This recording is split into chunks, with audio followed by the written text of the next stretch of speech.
Hey guys, so we are watching another video from the YouTuber known as BlueJay. This is the third, and at the moment of this recording, final part of his Wacky War Tactics. We covered the two previous days. This one is called Wacky War Tactics in yet another nutshell.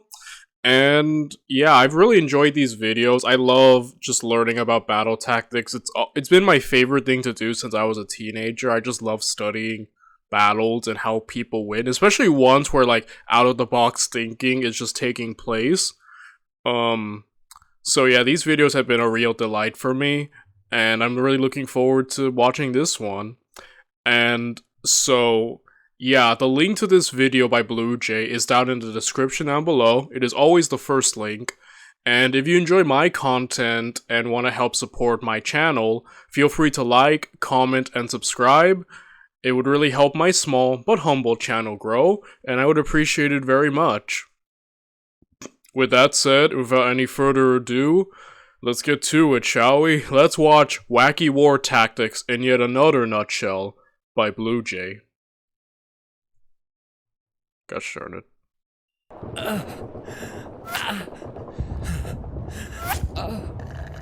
Hey there, champ. How's it going? Not great. We're in an active war zone, if you couldn't tell. Tell me about it. These Uber delivery fees are basically war crimes, and I would know. Say, do you guys have Qdoba yet? Oh, I don't have time for this. I gotta get out of here before the Australians finish me off. What are you talking about? There's no one over there. What? Then who shot me? Oh, that? That would be a can of piss. What? It's late 1915. World War I is ramping up intensity, and Anzac forces are not feeling the whole great part of the Great War. 80,000 of them are cornered in Gallipoli, the Ottomans ready to finish them officially, and their only hope to survive was to evacuate expeditiously. But there was one glaring issue with the retreat. If the Ottomans were to notice, it was predicted they would send up to 30,000 men from the land down under to the land down 6 feet under. So they came up with a nifty plan to pull off this miracle evacuation.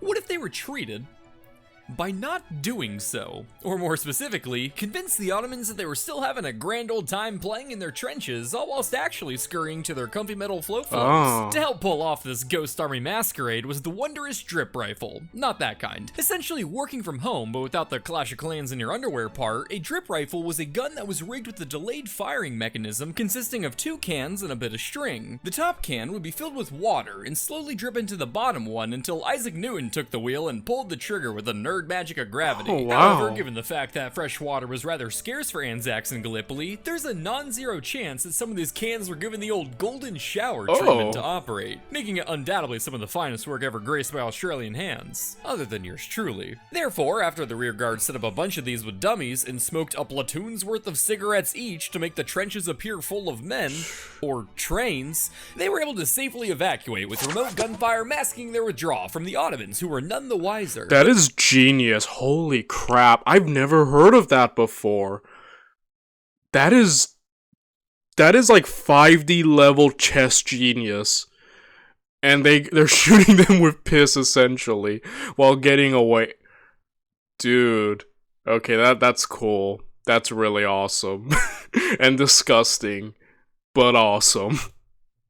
But anyway, that is a Tarantino amount of blood behind you, so one could say you're in for a bad time. Oh my gosh. Today we're learning about Wacky War Tactics, yet again.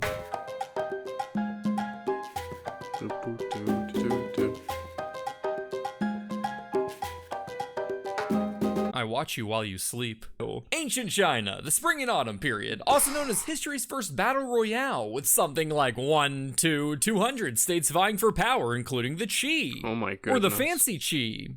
Or the letter E. When they weren't competing for a name that sounded the most like a Pokemon with brain damage, they spent their time kickstarting many major philosophies, such as Confucianism to guide people on morality, or Taoism to guide hippies on their first tattoos. But above all, these Chinese states enjoyed their art, like war. The Art of War by Sun Tzu was potentially written during this period, a military text made famous for its revolutionary tactical advice like give your soldiers food and think before you move. This priceless knowledge was studied by Helu. Oh my gosh. But it's true, sometimes you gotta master the basics in order to master war. And we've seen people not feed their soldiers or even pay them, or make rash decisions. So Oddly enough, it's still applicable. The King of Wu, who utilized it along with the legendary man himself to squad up and wage wars, cranking 90s on his neighbors, trying to clutch that dub. And the next stop on his way to a victory royale was his demure neighbor down south. I did it. But at what cost? Upon hearing of the death of its leader, Hellu seized the opportunity to wage war on the state of Yue as it was transitioning to its new king, Goizhan. So with their crosshairs set, the state of Wu prepared for their invasion. Alright boys, before we go, let's just check our little manual here. Food. Make sure to bring food, guys. Genius. Of course. I love swallowing objects. And it looks like we need something called fire. Fire? What that? Oh, it like air, but when angry. Oh, oh, yeah. You mean bad touch. Excellent. And we also need candy for every soldier. Wait, this ink is fresh. Who wrote this? Maybe it's a new update. While being invaded by the local superpower with a military influenced by one of the most legendary generals of all time was a less than ideal way to celebrate a new promotion, Goizhan was nonetheless determined to resist. But fighting such a renowned military required some cunning, it required some wit, it required a cutthroat mentality. Wait, that's it! Taking my advice a bit too literally, in one battle, Goizhan, quote, sent 3 waves of convicted criminals toward the Wu front lines, where, with a great shout, they proceeded to cut their own throats. Oh! Now, different sources claim that they were actually soldiers willing to die instead of criminals, Oh my but either way, gosh. the goal here, other than giving me content, was to leave the Wu forces stupefied and intimidated. However, I can see this plan easily backfiring. That's right! We're fucking crazy! You better surrender! Holy shit, sir! I don't think I could fight them. This is insane. Hold on, Corporal. Just hold on. What's a corporal? Oh my god, that's insane! Haha, that it is! Could you imagine how scary it would be if they did that again? That's right! We're demented! B Squadron, show 'em! Oh my gosh. Oh, the humanity! What eldritch horrors awaits if these demons were to descend upon us? Horror indeed! I just might surrender if they did that yet again. Oh my gosh. Right! Fuck. Squadron C, show these men before the eyes of our gods what we're capable of! Sweet heavens! My men are truly cowering in fear. As they should! Now, if they were to show us yet another time, but unfortunately for them, the art of war didn't cover what to do if the enemy soldiers fucking killed themselves. So when the UA forces launched a surprise attack from another direction, the stunned soldiers were promptly defeated. As with all ancient history, Suicide diversion. To be fair, that's like psychological warfare in a way that I've never seen, dude. That's insane. I'm telling you, every time I learn about Chinese history, it's the most unhinged history I have had the pleasure and at times displeasure of ever learning about. How do you react to that? You just see the enemy soldiers show up and like kill themselves. Like, oh, my gosh. Yo, that's wild. That's insane. a certain amount of faith is required when learning about its stories. However, I'm more inclined to believe this tale, as its sources are often considered some of the most trustworthy in ancient history, and the tale is recounted by sinology experts today. Cutting one's throat was a rather common way to commit suicide after all, and because death was viewed quite differently around this time, the soldiers may have believed their sacrifice would be rewarded in the afterlife. And if they had been criminals, some theorize their families may have been threatened to ensure their compliance. And you know, not like run over to the other side. I spent a lot of time tracking down, verifying, and independently translating various sources. Shout out to Kevin's dad. So if any YouTubers are looking to make some content, I hope they are satisfied with this disclosure. That was a joke, by the way. As for the defeated King Hellu, he was mortally wounded in the Battle of the Deep Throat. Cuts, but lived long enough to tell his son and soon-to-be king to never forget about Yue. And so, holding his dying father's hand, his son made a vow. He was never gonna give Yue up, never gonna let Yue down. Gosh. What if you were prepared for all those? Moving forward 100 years, we have the Persian Empire at the top of their game. They've been balling around the peasants of the Fertile Crescent and are now the largest empire by any assessment. With the recovery of Egypt, an economy full of riches, the future was looking bright for little old Persia's business. You know, so long as a Greek boy with a city naming habit doesn't come along. It's Heck yeah, Alexander the Great. I love Alexander. 4 BC, and the Persian Empire is being invaded by a man so legendary, so monumental, that his world-altering conquest and exploits would forever land him with the name Alexander the Great. That is, unless you subscribe to my theory. Yeah, I don't know, he's weirdly close with that cavalry commander. Probably not the only saddle he's riding. Call me crazy, but I just don't think Alexander is straight. What was that? Duh, I was just saying that Alexander is great. What's going on over here, babe? Alex? Ah, Hephaestion. Finished getting that city named after me? Which one? Alexandria, or Alexandria? Alexandria. Oh, yes, paperwork's been submitted. Excellent. Oh, hey, Alexander the Great. Make sure to write that one down. A few years in, and Alexander's been slapping around Darius pretty good. And after taking over modern-day Turkey, it was time to plan their next move. Alright, that was a great victory. Now for diplomacy. Go further east, that's a fantastic idea. No, sir, should we not engage the Persians in negotiations so as to not overextend ourselves and risk hemorrhaging our forces against the largest empire known to man? Oh, my sweet Clythius. No. Yeah, Alexander was the definition of a mad lad. Like, where anyone else would have realistically stopped, he just kept going until his soldiers were sick of him and were like, no, we don't want to go anymore, bro. We're not going into India. It's just the man wouldn't stop, and like, it didn't matter whatever came across, like whatever issues plagued him, he would always just work through and overpower. It's kind of amazing. This man's life is kind of amazing. Alexander was determined to push further east, conquering the whole of Persia. But first, he knew he had to secure his supply lines from the danger of the Persian navy, making him the second military mastermind in history to uncover the divine wisdom, soldier need food. And to achieve this security and control the Mediterranean, the city of Tyre needed to fall. There was just one small problem with that though. Alright, Tyre should be right around here. Oh. The Siege of Tyre, no joke, is my favorite siege of all time. Alexander, in his wisdom, in his genius, saw this island and said, what if it wasn't an island anymore? And then just built a bridge. It is one of the most unhinged things I've ever watched when we covered that from Kings and Generals, but it worked. It was genius, even though it sounded like cartoon Bugs Bunny logic. Like, this is why Alexander was great, bro. Like, who else would have thought of this? Realistically, people would be like, man, we don't have a navy. It's an island. We should just leave. Like, no, not Alexander. He's like, we're just gonna make it into a part of the mainland.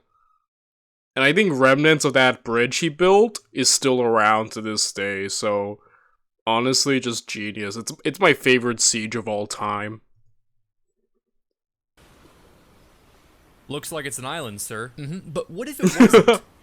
What? Without a strong enough navy of his own, Alexander decided that peninsulas were in fashion and ordered his men to throw fuckloads of rocks in the water to build a land bridge all the way to the fortified island of Tyre. However, this would be no easy project. The island was supported by a navy, surrounded by lofty walls, and was a whole kilometer off the coast. But impregnable wasn't a word Alexander liked hearing. This will be a monumental task, not to mention the city is near impregnable. Hey, I have no problem impregnating. I'm the king of Macedonia after all. Right.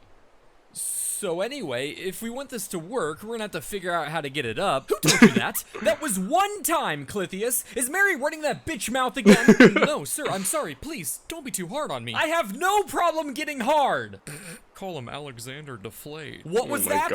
I said you're Alexander the Great. You have a magnificent coxswain. Now, chucking enough rocks in the ocean to build a causeway wide enough to shove multiple siege towers out towards our great lord Cthulhu is quite the exhausting task. But luckily for Alexander, there were plenty of local hands perfectly capable of carrying rocks nearby, and they were You know, one of my favorite stories of the era, I think, in this siege, is that there was a point where everyone was kind of tired, and we're like, we don't want to work right now, and then Alexander by himself just went on and kept throwing rocks into the sea, kept trying to build a bridge almost alone. Everyone saw this and was so inspired, he put everyone to such great shame, they all went back to working. I can't remember if we heard that from the Kings and Generals video, or did I read that from somewhere else, but like, it's one of my favorite things, because I think it really does kind of capture why Alexander was so successful, especially among his soldiers, like, beloved. Oh yeah, and also the forced labor, obviously.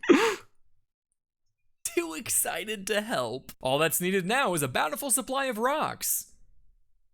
Well, these aren't being used. The Tyrians saw them toiling away planting rocks and sticks in the water and decided to help out by supplying some of their own. And while I'm sure the gesture was appreciated, their aid had the unfortunate side effect of spray painting the bridge red. Alexander, not vibing with this design direction, built a palisade to protect the workers along with 2 siege towers at the end of the bridge. However, the Tyrians, much like George Bush, were determined to destroy the 2 towers. So they stuffed a few ships with incendiary materials and crashed them into the structures, burning them to the ground. But Alexander was rather skeptical of this. Triremes can't melt wooden beams after all, so he decided to build yet another, even wider causeway from a second location on the mainland. And why shouldn't he? I mean, the volunteers are practically boiling with excitement after all. Surely he couldn't fail this time. We are talking about the mastermind that solved the Gordian knot. So this is the Gordian knot? It's impossible to untie. The famous story, he just cuts the Gordian knot instead of trying to untangle it the other way, which is just perfectly Alexander.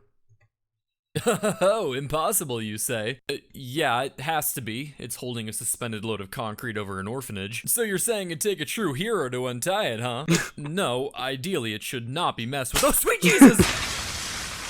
Yeah, Aristotle was my teacher. But a bridge wasn't going to be enough on its own. Alexander needed ships, lots of them. And luckily for him, he had just captured a bunch of Phoenician cities with naval fleets just sitting around collecting dust when they could be collecting skulls. So he rounded them up and brought them to the island. The siege dragged on, the Macedonians slaving away with naval protection, while the Tyrians provided them some public theater with volunteers from the audience. Things would eventually come to an end when the Macedonians overwhelmed the Tyrians by attacking from both man-made land and sea. And finally, after the great Alexander gloriously conquered the city, cementing yet another story in his legacy that would sculpt the cultural transcending legend of a truly magnificent man, he was able to stand tall atop his prize.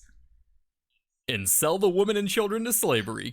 Yeah, it was really brutal. Another siege, I think, is when he sacked the city of Thebes, which never recovered after the destruction he brought to them. Never fully recovered, that is. So yeah, Alexander, when you refused his peace or surrenders, he was brutal. 2,000 of the few surviving men. As they say, another epic victory for the OG. Who says that? It'll catch on, you'll see. Well, you won't see. You'll be very dead. Only the citizens taking shelter in a temple were spared, including the king of Tyre himself. As for Alexander's 7-month rock stacking project, the remains of it are still visible, and centuries of sand accumulation have terraformed the island of Tyre into the peninsula of Tyre, one of the oldest continuously inhabited cities in the world that you could still visit to this day. Well, maybe hold off for now.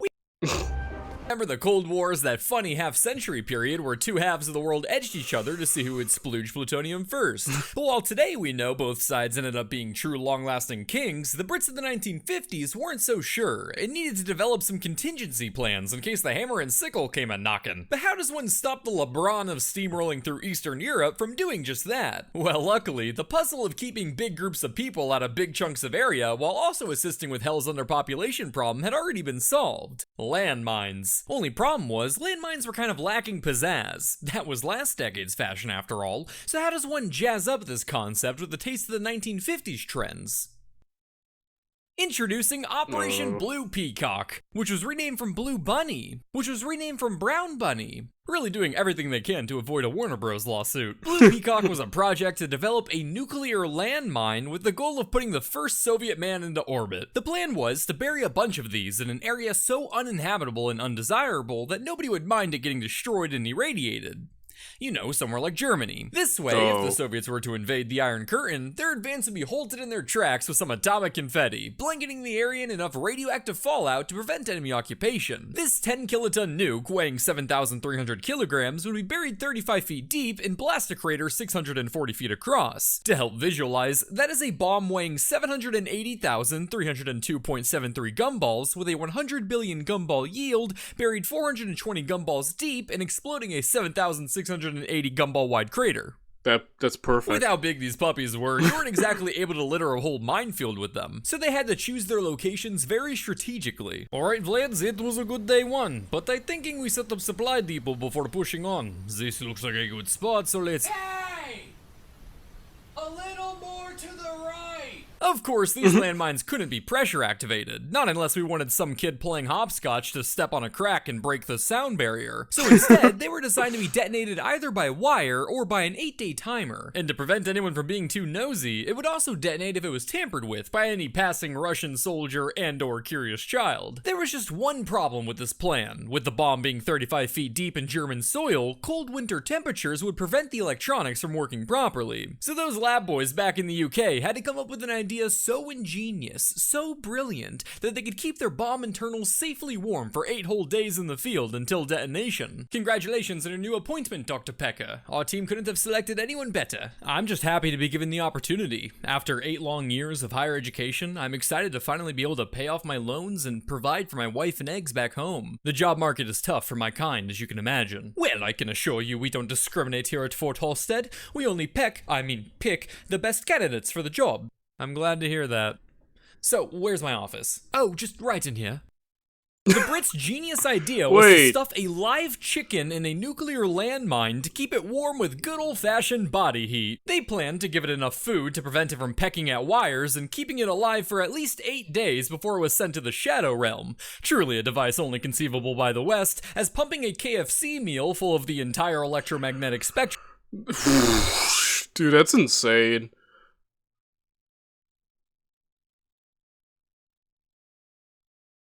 Oh my goodness. Is nothing more than the final evolution of ultra-processed meat. So with 2 prototypes built and 10 orders in the horizon, all that was left was to put their cock-filled plan into motion. Yeah, so we'll just kind of spread them out around here. Ben, will this be a problem? Only if you're invested in local real estate.